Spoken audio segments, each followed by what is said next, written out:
хийсэнтэй холбоод хэлцүүлээд байгаа.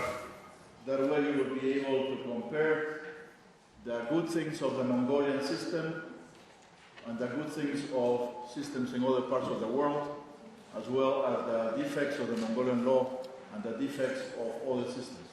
Ингээд өмнө гэсэн тэр хадаадын экспертүүдийн ярьсныг ингээд дурмаа шийдсэн харьцуулаад үзэхдээ бид манай Монголын системийг нэмээ даваа тал, сул тал нь хаанаа хадаадын тэр одоос бас илүү багчин байгаа, суралцаад багчин байгаа энэ бүхнийг бас хамгаалуулаарай.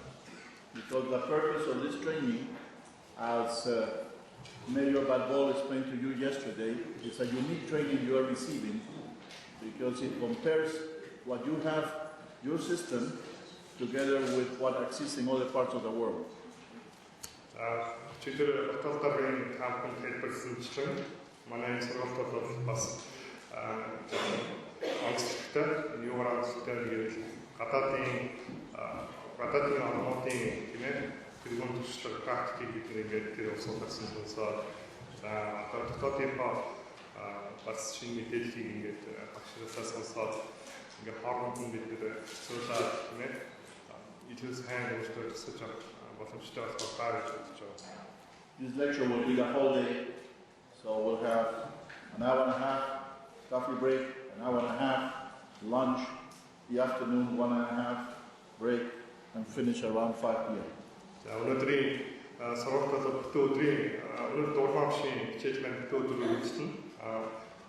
Түрүүний өмнөх өдрөө шиг өглөө болон үдээс хойш нэг цагийн засвартай өдөр нэг цагийн явсантай бид нөө podcast going to coffee. Without further delay, Professor, the floor is yours. За ингээд фоник бүгээр дурмаавч төсөлж яа.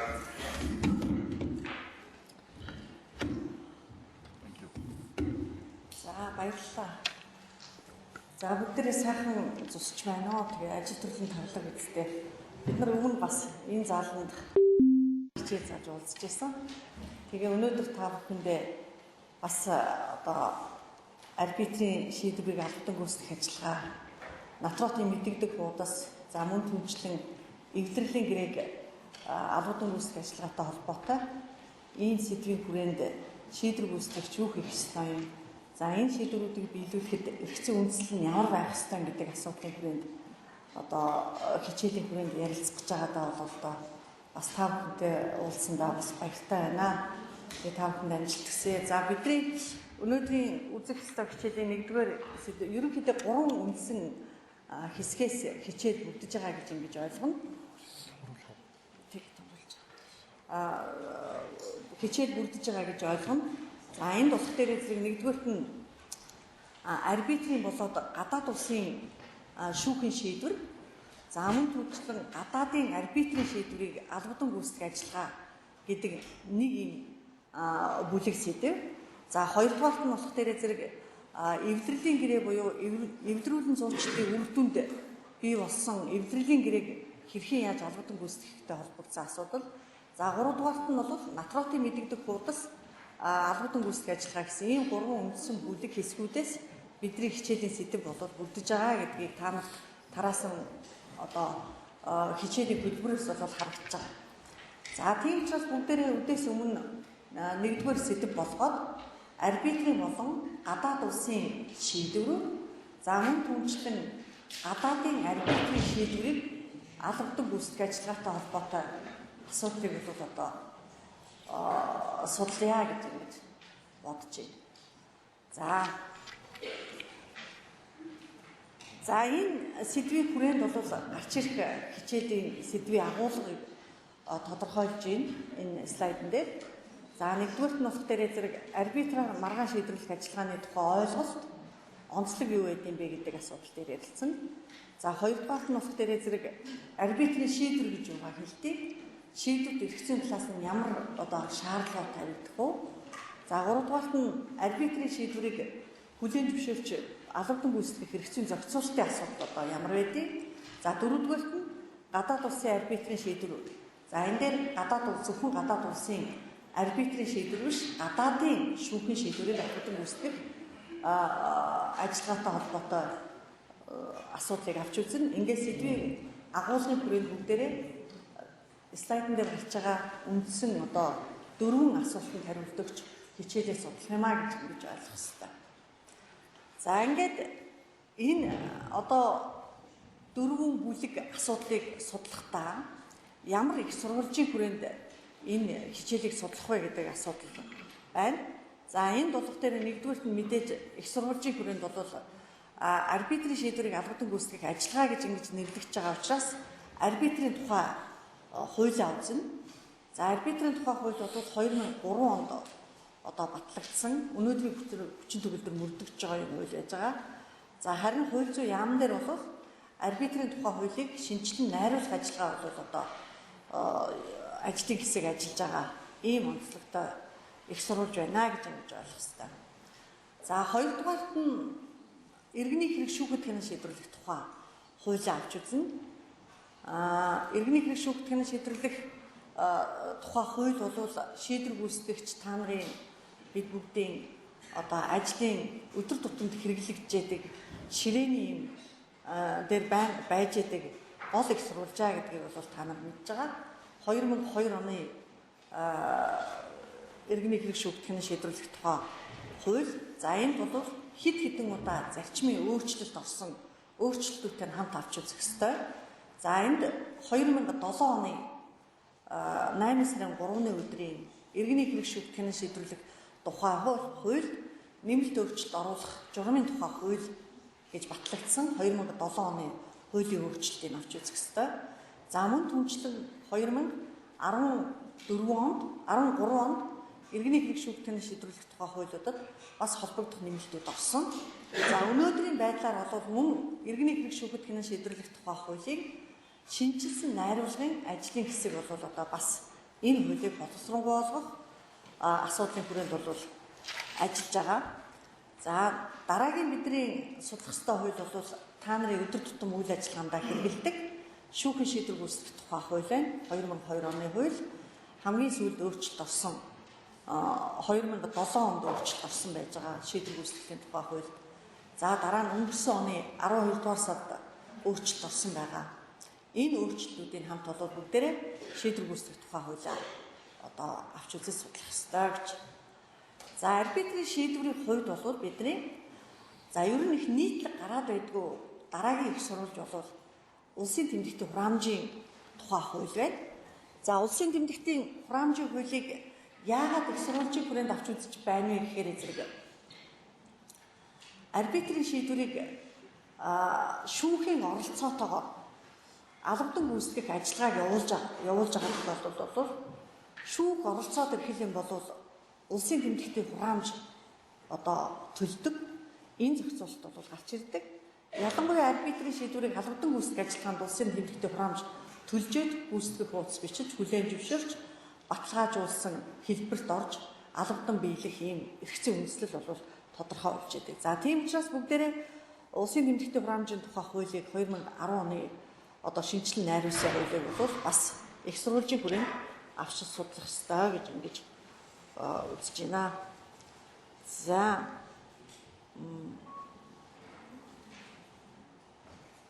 За дараа нь болох дээр зэрэг шүүхийн шийдвэр гүйцэтгэх тухай хуулийн зарим зүйл заалт хэсгийг тайлбарлах тухай бид бүгдээрээ мэддэг та нарын бас бараг л аагаас нь ахгуулаад одоо эцсийн сүүлчийн цэг тавих хүртэл тэр бүх хэм хэмжээнүүдийг мэддэг ийм үйл ажиллагаанд гол болгож удирдлага болгодог ийм улсын дэд шүүхийн нэг тогтоол байдаг. 2007 оны 43 дугаар тогтоолыг бол бас энд авч авч үзнэ энэ хичээлийн хүрээнд. Яагаад гэхээр зэрэг гүйцэтгэх баримт бичиг буюу 11-р зүйлийг тодорхойлохдоо шүүхээс баталгаажуулсан шийдвэрийн хүрээнд арбитрийн шийдвэр бол баталгаажсан шийдвэрт хамаарах эрхцэн зохицуулалтын асуудлыг 43 дугаар тогтоол бол нэлээд тодорхой тайлбарлаж өгсөн.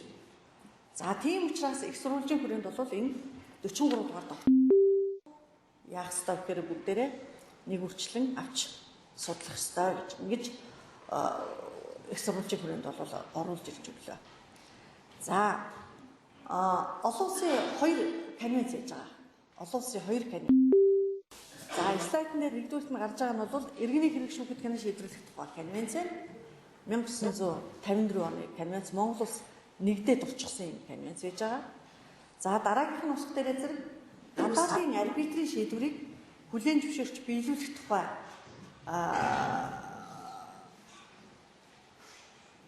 Нью-Йоркийн конвенц гэж нэрлэдэг. За бид нар иргэний хэрэг шүүхэд кино шийдвэрлэх тухай конвенцийн усх дээр Гаагийн конвенц, Нидерландын Гаагад одоо гарын үсийг зурагдсан энэ конвенц учраас Гаагийн конвенц гэж ингэж нэрлэдэг.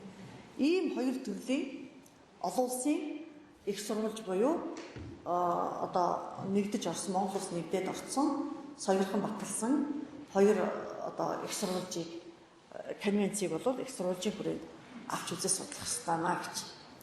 За ингээд бүгдээрээ агуулгынхаа хүрээнд гарч ирж байгаа нэгдүгээр асуудал болох арбитраар маргааныг шийдвэрлэх ажиллагааны онцлог юунд оршиж идэв? Ойлголт нь юу вэ?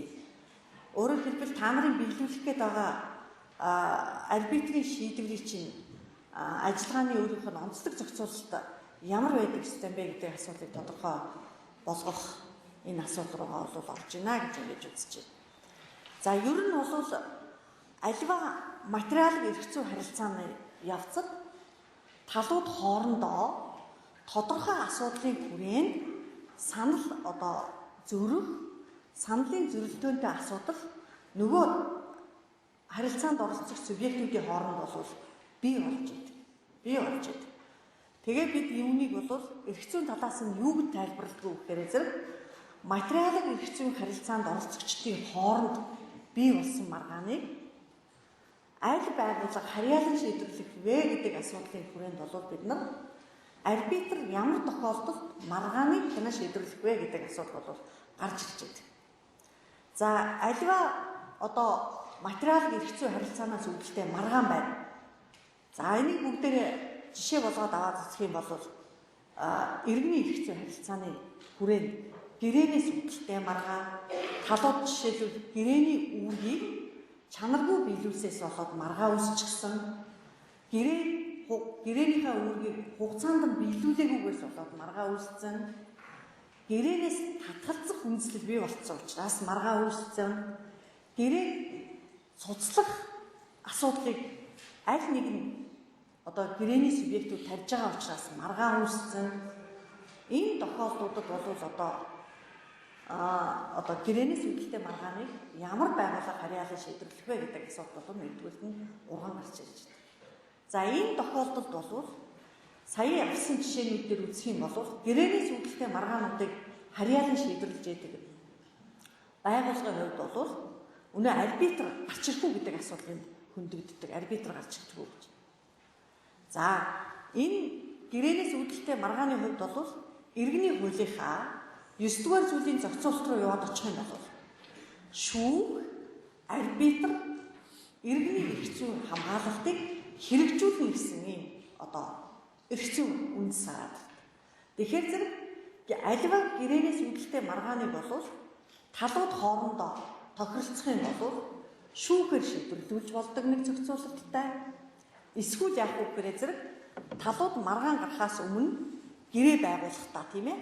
Эсвэл маргаан гартсан тохиолдолд арбитраар шийдвэрлүүлээд харилцан тохиролцох юм бол арбитр шийдвэрлүүлж болох эрх зүйн үр дагавар бол иргэний хуулийн 9-р зүйлс зааснаар хамгаалалтын хүрээнд бол гарч ирж байгаа юм аа.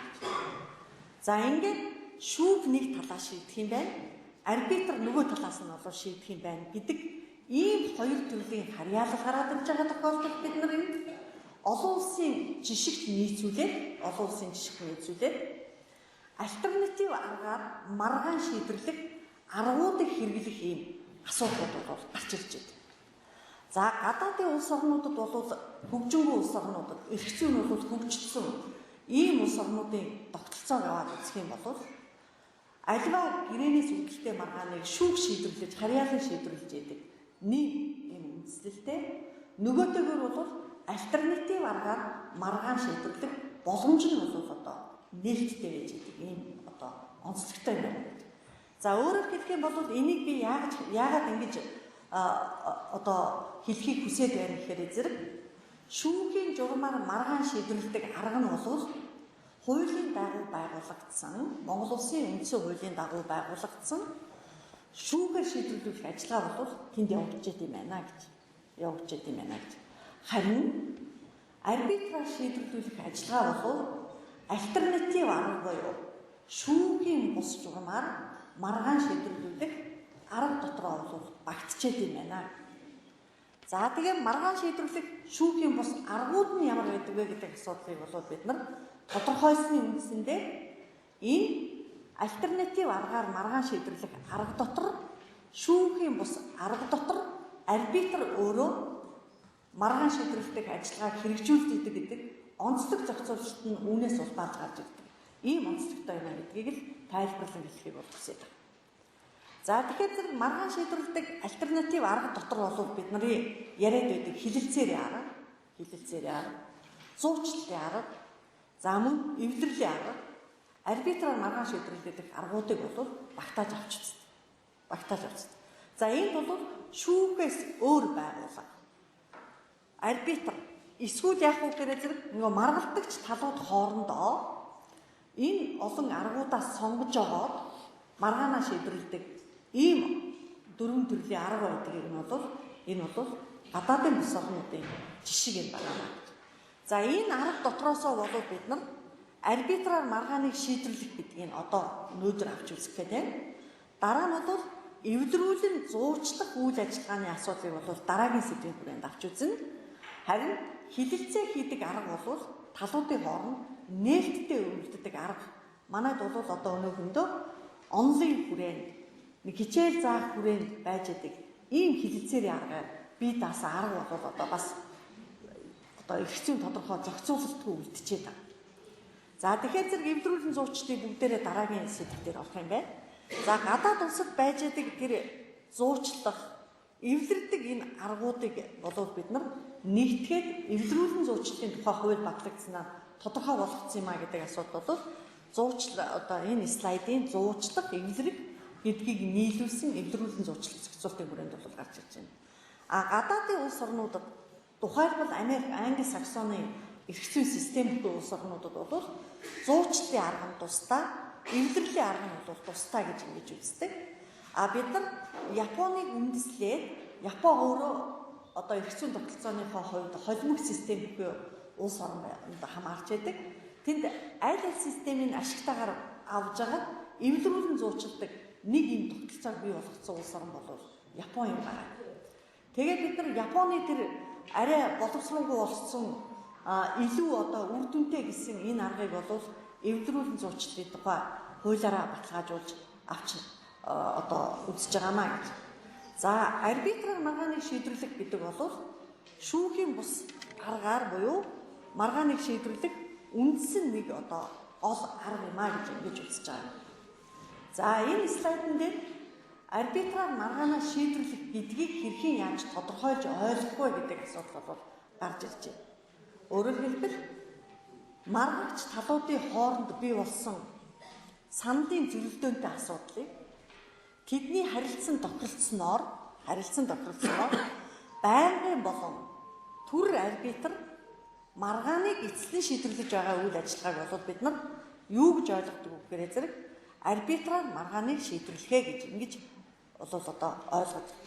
За энэ тодорхойлолтын талаас аваад үзэх юм бол нэгдүгээрт нь материалын эрх зүйн харилцаанд оролцогч талуудын одоо маргааныг тэд харилцан тохиролцсон байх юм болов гэдэг хоёр дахь шинж бол гарч ирж байгаа.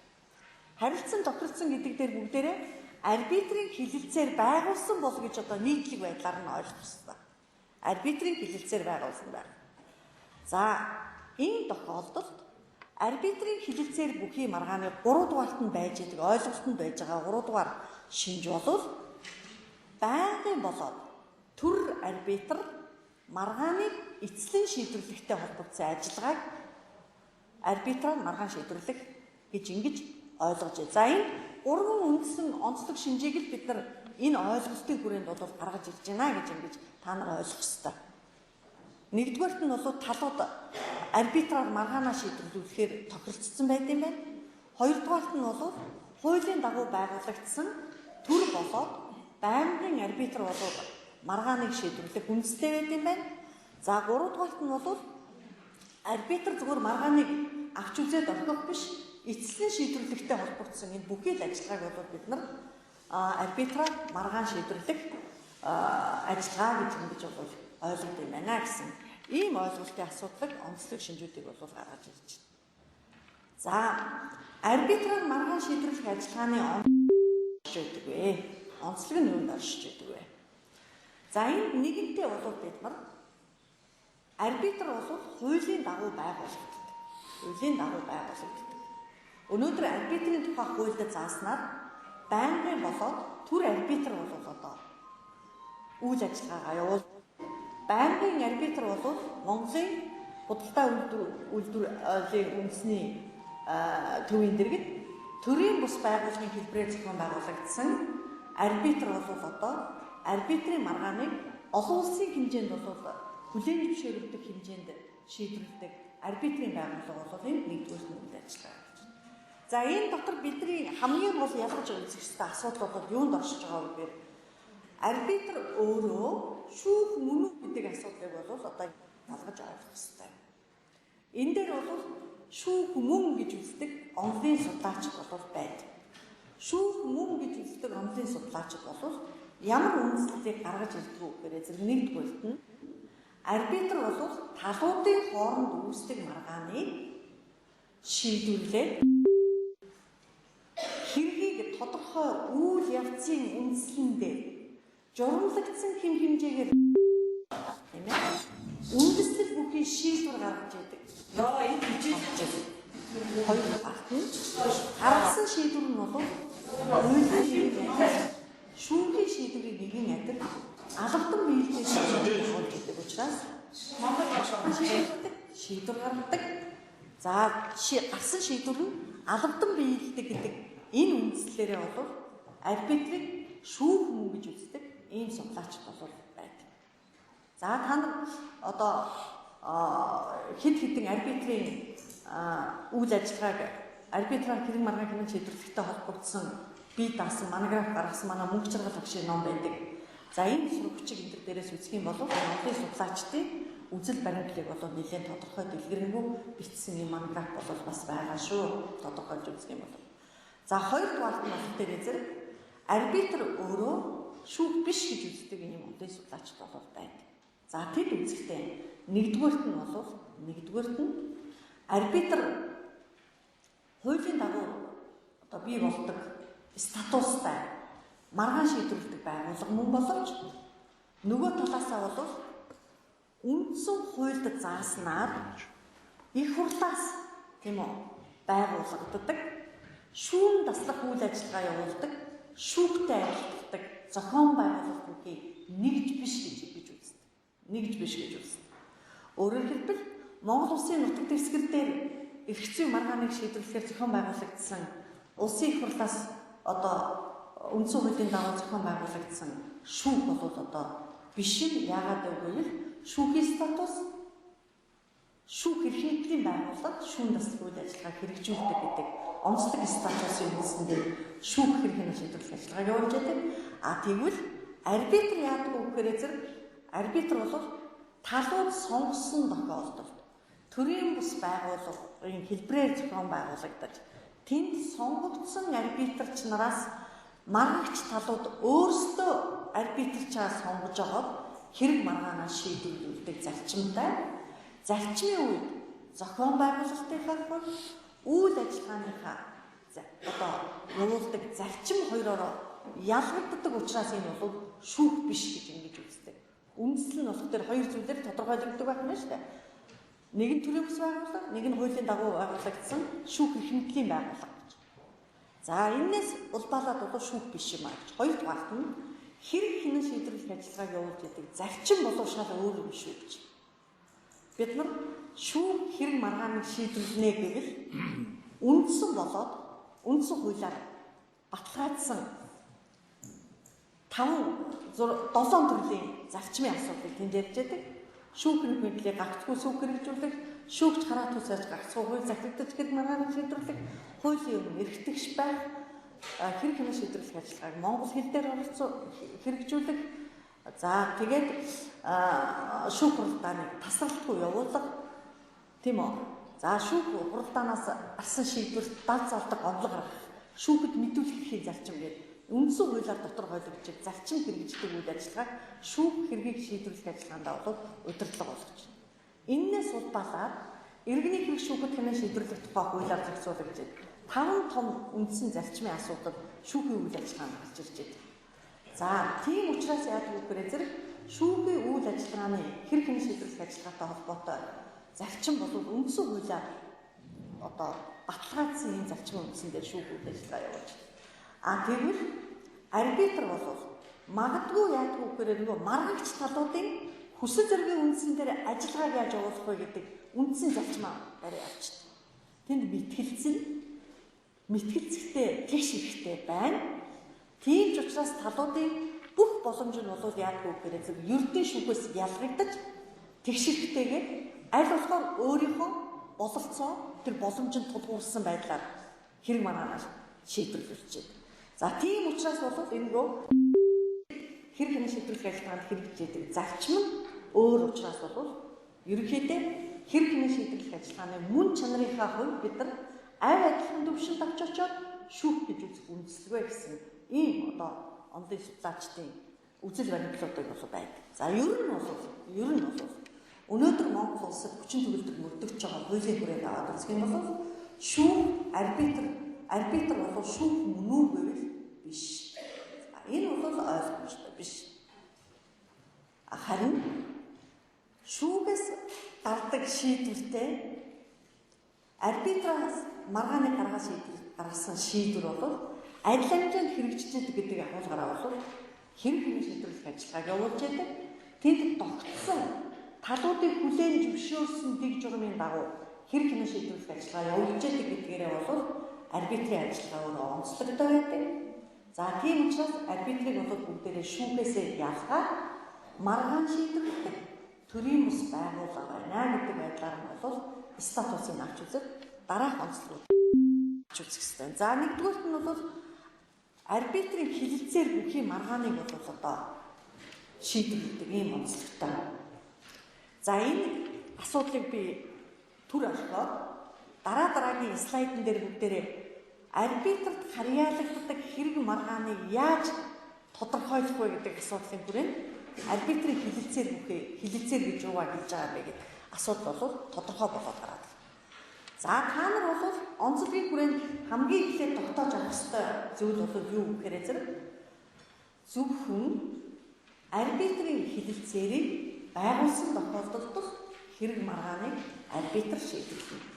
Түүнээс өөрөөр хуульд тусгайлан заасан хэрэг маргааныг арбитр шийдэх нь шийдвэрлэх тийм боломж байна. Жишээлбэл эхнэр нөхөр хоёр хоорондоо таарахаар уулзчихсан. Амьдрал дээр нийтлэг байдаг шүү дээ. Ерөөсөө боли олон жил амьдралаа, олон жил хоёулаа уган сайхан амьдарч байсан болох болохоор байл. За хоёулаа тохиролцож байгаад арбитраар маргаанаа шийдвэрлүүлж байгаа. Болох уу? Яагаад гэвэл тэнд их түргэн шуурхаа шийддэг гинлээ. Тийм ээ? Болох уу? Болох уу жишээ? Хоёр тал хоёулаа арбитраар шийдвүлээ гэрлэж туслах хэрэгэ гэдэг юм яриад байна шүү дээ, тийм ээ? За тэгэхээр болох уу? Болохгүй. Яагаад гэвэл хуульд тусгаалan шүүхэд харьяалуулахаар эсвэл өөр байгууллагад харьяалуулахаар заасан маргааныг арбитр харьяалж шийдэх нь талууд тохиролцсон ч гэсэн харьяалан шийдвэрлэх тийм үндэс бол байдгүй. За энэ зүйлийг бол бүгдээрээ дараагийн слайднаар ачаал хүсрээс түр орхиод хийж байна. Хоёрдугаарт нь арбитраар маргаанаа шийдвэрлэхэд бол талууд хэргийг шийдвэрлэх арбитраа өөрсдөө яадаг. Томилоход өөрсдийнхөө санал хүсэлтийг гэж өөрсдөө оролцдог. За жишээлбэл нэхэмжил гаргалаа арбитр. Нэхэмжлэгч өөрөө нөгөө арбитрчийн жагсаалтан дотор байж байгаа арбитрчтаасаа өөрийнхөө арбитрчаас авах. Эсрэг тал нь нэхэмжлийн шаардлагыг хүлээж авлаа. Хариуцагч өөрийнхөө арбитрчийг яах вэ? Бас тэр төрийн бас байгууллагад байж байгаа арбитрчдын нэрсийн жагсаалтаас сонгоно. Хоёр арбитрч нэг талыг арбитр сонгогдчихлоо шүү дээ. Одоо хоёулаа нийлж байгаа даргалагч арбитраас сонгодог. Даргалагч арбитр одоо хэн байх вэ? За ингээд сонгосон чинь санал зөрөөд ээж болно шүү дээ. Би арбитрч дурмаг сонгомоор байна гэсэн чи үгүй би арбитр дурмаг сонгомооргүй байна. Ингээд санал хүсэлтэн зөрөөд нөгөө хоёр хүн хоёулаа нийлээд даргалагчаа сонгосон чинь зөрөх юм бол харин яг үгээрээ зэрэг арбитр тэр даргалагчийг нь сонгож томилчдаг, шууд томилчдаг. Санал зөрөөд байгаа юм. За гэхдээ хэдийгээр энд саналын зөвлөлтөөнтэй байж байгаа арбитр томилж байгаа ч гэсэн онцлог нь юу байдг вэ гэхээр нөгөө талуудын сонгосон арбитр хэрэг маргаанаа эцсийн шийдвэрлэх боломжтой. За ийм онцлогтой. Тэгвэл шүүхэд бол тийм зөвшөөрөлт бий юу? Багш шүү. Хэрэг маргаан шүүхэд нэхэмжил гаргах, нэхэмжлийг хүлээж авсан тэр цаг үе мөчөөс ихтэй шүүх хараад тус байна. Шүүгчдийн зөвлөгөөнөөс батлагдсан хуваарийн дагуу тухайн цаг минутад хэн гэдэг шүүгч хэргийг шийдвэрлэх хуваарьтай байна, тэр хуваарийн дагуу яг вэ? Энэний эсрэг яг шүүгчээс татгалзан гарах том эрхийн асуудал хэргийн оролцогчдод байж байгаа. Та нар ч гэсэн иргэний процесст бол өчнөө оролцож байгаа шүү дээ, шийдвэр үүсгэх ажиллагааны талаар гомдол гаргаад тийм ээ. Ийм боломж бол нээлттэй байж. Тэгвэл арбитр бол өөрөө маргаан шийдвэрлэх онцлог нь бол арбитрч өөрсдөө сонгодог ийм боломжтой байна. За 3 дугаарт нь бол арбитрчаа сонгочлоо. Тухайн арбитрчийн бүрэлдэхүүнээ тусламж байгаа. Хэрэг хэмээн шийдвэрлэх ажиллагааны журмаа өөрсдөө тохиролцдог. Тийм ч учраас арбитрийн тухай хуульд зааснаар арбитрийн урьдчилсан хуралдаан гэдэг юм хуралдааны боловсролыг. Энэ хуралдаанаар талууд оролцож байгаа ямар журмаар хэрэгээ шийдвэрлэх вэ гэдэг асуудлыг бол тохиролцдог. За энд нэгдүгээрт нь бол арбитрийн хуралдааныг хаана хийх ёстой бэ? Хаана хийх вэ? Маргаж байгаа гэрээнээс үүдэлтэй гэрээний үүрэг хэрэгж газар оёолж байгаа шийдэх юм уу? Эсвэл арбитрийн байгаа газар шийдэх юм уу? Эсвэл яг хүнлэнгээс оролцсон гэдэг үндсэн дээр өөр орон нутагт аваачж байгаа шийдэх юм уу? Талууд хоорондоо тохиролцсон шийдэх. За мөн түнчлэг хилээ. Магадгүй англи хэлээр хилээ биш байгуулсан гэрээнээс үүдэлтэй маргаан байна гэж бодоход англи хэл мэддэг арбитрчийн тусламж англи хэлээр хэрэгээ шийдвэрлэх үү? Тийм ээ? Эсвэл монгол хэлээр шийдвэрлэх юм уу? Энэ асуудлыг бол талууд хоорондоо тохиролцсон шүү. Тэгвэл хэрвээ шүүхэд бүгдээрээ очих юм бол баян хэлийг шийдэх гэж байгаа шийдвэр гүйцэтгэх ажиллагааны талаар гарсан гомдлыг казак хэлээр шийддэг үү? Шийдэхгүй шүү дээ. Яагаад гэвэл үндсэн хуульд зааснаа хэрэг хэмээн шийдвэрлэх ажиллагаа бол төрийн албан ёсны хэл болсон монгол хэлээр явагдана гэсэн үндсэн зарчим биш. Тийм ээ? Англи хэл мэддэг шүүгч, англи хэл мэддэг нарийн бичгийн дарга оролцогч нь бүгдээрээ англи хэл мэддэг байсан ч гэсэн монгол хэлээр л явагддаг юм зарчим. Тэгвэл арбитр өөрөө яадаг вэ гэхээр хэлээ сонгох боломж нь бол нээлттэй байж байна. За 3 дугаарт нь болох дээрээ зэрэг журам дотор тохиролцдог юм бол хуулиар тохиролцсон шүү. Хуулиар тохиролцсон. Ямар хуулийг хэрэглэж энэ маргаантай харилцааг зохицуулах вэ? Тэр гэрээ байгуулсан газрын Хонконгийн жишээлбэл иргэний хуулийг барих юм уу? Сингапурт мөрддөг иргэний хуулийг барих юм уу? Монгол улсын иргэний хуулийг барих юм уу? Жишээлбэл тийм ээ. За энэ асуудлыг бол хоорондоо тохиролцоо шийдчихдэг. За мэдээж дараа нь бол хугацаа хождог хэмндэг гэдэг асуудал. Ямар хугацаанд шийдэх юм бэ? За мөн түнчлэн хөрөнгө битүүмжлэг хийж байгаа шийдэх юм уу? Шинжээч орчуулагчийг оролцуулж байгаа шийдэх юм уу? Өөрөөр хэлбэл хэрэг хэмээн шийдвэрлэх ажиллагааныхаа энэ журмыг бол яах вэ гэхээр талууд хоорондоо тохиролцдог. За тохиролцсноор нөгөө арбитрч буюу арбитрийн бүрэлдэхүүн нь энэ журмыг нь баталгаажуулж өгдөгөр бол одоо онцлог байна гэх ийм зүйлийг бол бүгдээрээ онцлог ажиллагааны хүрээнд тохиролцсон байна гэж ингэж ойлгосон. За дараагийн арбитраар маргаан шийдвэрлэх ажиллагааны онцлог бол ямар нэгэн олон үе шатыг дамжсан ажиллагаа тэнд явагддаггүйгээрээ бол одоо бас онцлог байна. Онцлог байна. За энэний хүрээнд бид нар юуг ойлгох вэ гэхээр зэрэг арбитрийн маргаан бол урьдчилсан хуралдаанаа хийлгээд хэрэг хянан шийдвэрлэх ажиллагааныхаа журмаа тохиролцчлоо. Одоо үндсэн хуралдаанаар шийдвэр гарлаа. Шийдвэр гарснаар арбитрийн үйл ажиллагаа бол дуусах болно. Арбитрийн шийдвэр бол ихэнх тохиолдолд эцсийнх байдаг. За яагаад олон шат дамжлага байдгүй гэхээр зэрэг ганцхан зүйлийг та нар энэ дээр тогтоож авах юм шаардлага бол байгаа. Өөрөөр хэлбэл арбитр хэрэг маргаанаа шийдвэрлэхдээ процессын хэм хэмжээг зөрчсөн гэдэг үндслээр талууд давж заалдах шатны шүүхэд давж заалдах гомдол гаргах ганцхан ирэх байна. Түүнээс өөрөө арбитрийн бүх шийдвэрийг давдаг, хяндаг тийм тогтолцоо байх нь байх юм шиг. Тийм учраас яадаг вэ гэхээр зэрэг арбитрийн шийдвэр бол гармагцаа албадан биелэх ийм эрхцэн үндэслэл нь бол тодорхой болчихно. За хэрвээ арбитрийн шийдвэрийг бол процессын алдаа гаргасан жишээлбэл талуудыг тэгш хэрэгтэйгээр оролцуулаагүй, мэтгэлцэх зарчмыг хангаагүй, тохиролцсон журмын дагуу явуулаагүй ч байт юм уу те? Нотлох баримт гаргаж өгөө гэж бүсэд гаргасаар байтал түүнийг авч үзээгүй шийдэгдсэн ч байт юм уу?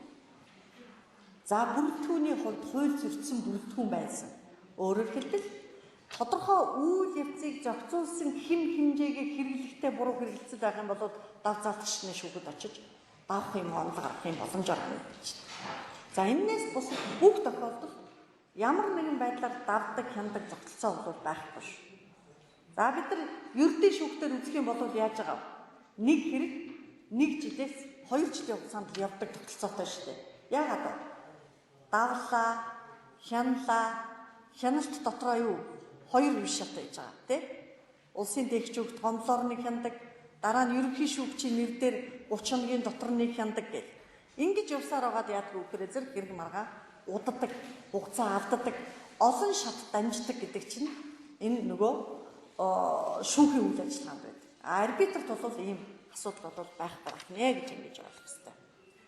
За хөрөнгө мөнгө одоо зардал хэмндэг. За энэ зардал хэмндэг гэдэг дээр бол ерөнхийдөө бол яг үгээр зэрэг арбитрт нэхэмжил гаргаж байгаа этгээд бол арбитрийн ажиллагааны зардлыг бол одоо төлдөг. Өөрөөр хэлбэл шүүхэд төлдөг улсын тэмдэгтийн хураамжтай адилхан арбитраас үйлчилгээ үзүүлсэний төлөө маргаанд оролцогч талууд нэхэмжлэгч тал бол төлдөг ийм мөнгө хөрөнгийг бид нар арбитрийн зардал гэж нэрлэдэг. За энэ төлсөн зардлыг бол магадгүй нэхэмжлийн шаардлагыг хангаа шийдчих юм бол эргээд яах вэ? Хариуцагчаас нөхөн гаргуулад өгдөг ийм онцлог зохицуулалттай гэж. Тийм учраас зардал гаргадаг бол тэрнийгээ эргүүлээд нөхөд авдаг ийм боломж нээлттэй байж байгаа учраас нэг талаас нөгөө талаас шүүхэд төлдөг улсын тэмдэгтийн хураамжаас бол арбитрийн зардлын хураамжийн хэмжээ бол харьцангуй юу гэхээр зэрэг арай хэмжээний хувьд бол бага байдаг. За тийм учраас бид нар зардал одоо хэмнэсэн ийм үйл ажиллагаа байдгаа гэдгийг онцлог шинжийг бол энэ асуудлын хүрээнд онцлогийн хүрээнд бол ойлгох хэрэгтэй. За дараа нь цаг хугацаа хэмж богино хугацаанд хэргийг шийдвэрлэх боломжтой. Хуулийн зохицуулалт бол арбитрийн тухай хууль зааснаар нэхэмжлийг хүлээж авснаас хойш 60 хоногийн дотор арбитрийн хэргийг шийднэ гэдэг. Талуу хоорондоо 60 хоногийн хүлээхгүй богино хугацаанд шийдвэрлэе гэх юм бол энэ асуудал бол нээлттэй байж. За ингээд эцсийн хугацаа нь бол 60 хоногийн дотор хэрэг маргаанаа шийдвэрлэдэг нь харьцангуй одоо тэр маргаантай харилцааг одоо шийдвэрлэхэд харьцангуй бага хугацаа юм аа гэж үздэг онцлогтой. За ийм онцлог шинжүүдийг бол бүгдээрээ слайдн дээр нэрлэн зааж гаргаж ирлээ. За дараа нь арбитраар маргаанаа шийдвэрлэхэд байж байгаа дараагийн онцлог асуудал юу гэхээр зэрэг арбитрийн ажиллагаа нь шүүх оролцоод ирж байгаа тохиолдолд тодорхой хураамжийн асуудал бол гарч ирдэг. Хураамжийн асуудал бол гарч ирж байна. Хураамжийн асуудал бол гарч ирдэг. За энэ хураамжийг бол та нар ерөнхийдөө бас улсын хэмжээтэй хураамжийн тухай хуульд зааснаар бас тодорхойлоод аваад үзчих ёстой. За та нарын анхаарлыг татах шийдвэр гүйцэтгэгч мэдэх ёстой хураамж бол арбитрийн шийдвэрийг гүйцэтгүүлэх тухай хүсэлт гаргасан тохиолдолд нэхэмжлийн үнийн дүнгийн 0.1%-аар улсын тэмдэгтийн хураамжийг төлжээж яг албадан гүйцэтгэх ажиллагааг эхлүүлэх асуудал юм болоод.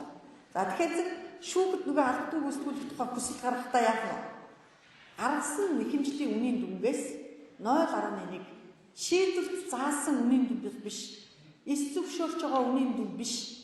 Тэр нэхэмжлэр тодорхойлогдож байгаа үнийн дүнгийн 0.1%-аар бодож улсын тэмдэгтийн хураамжийг төлдөг. Ийм зохицуулт бол бас шийдвэр гүйцэтгэгч нар мэдж авах ёстой. Зөвхөн арбитрт байж байгаа юм онцлог ажиллагаа байна.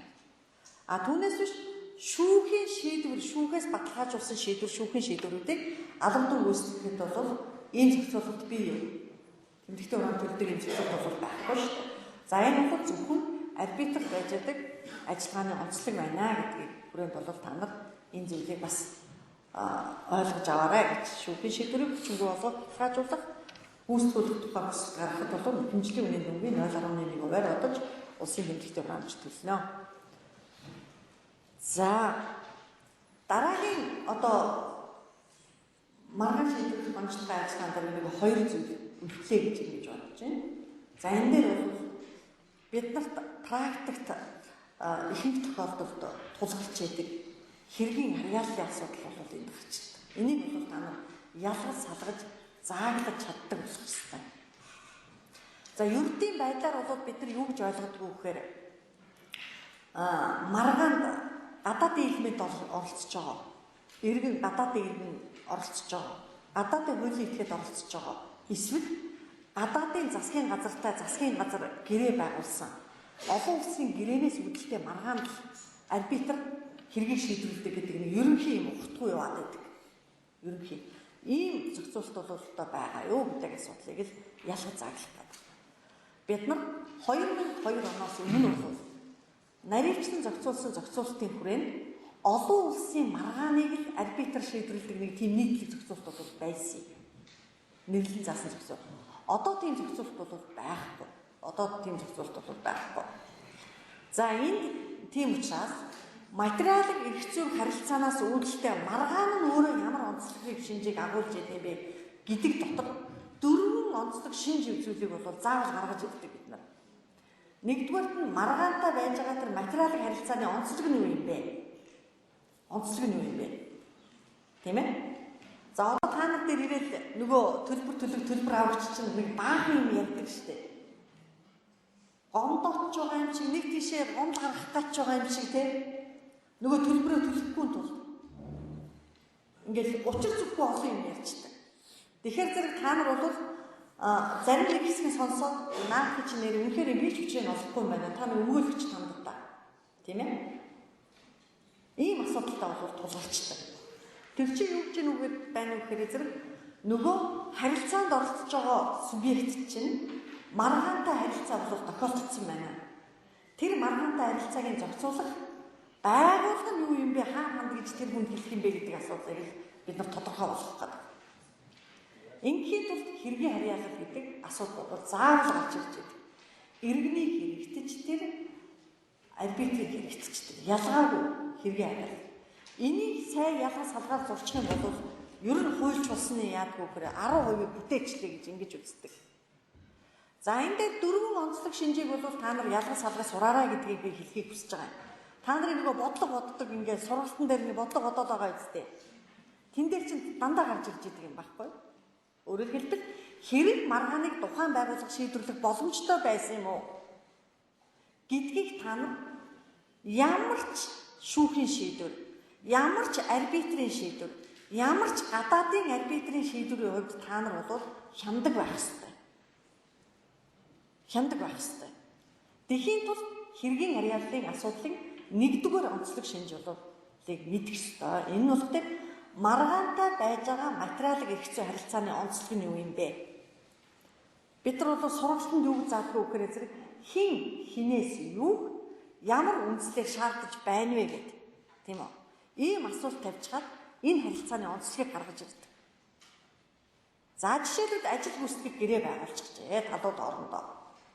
Тийм ээ?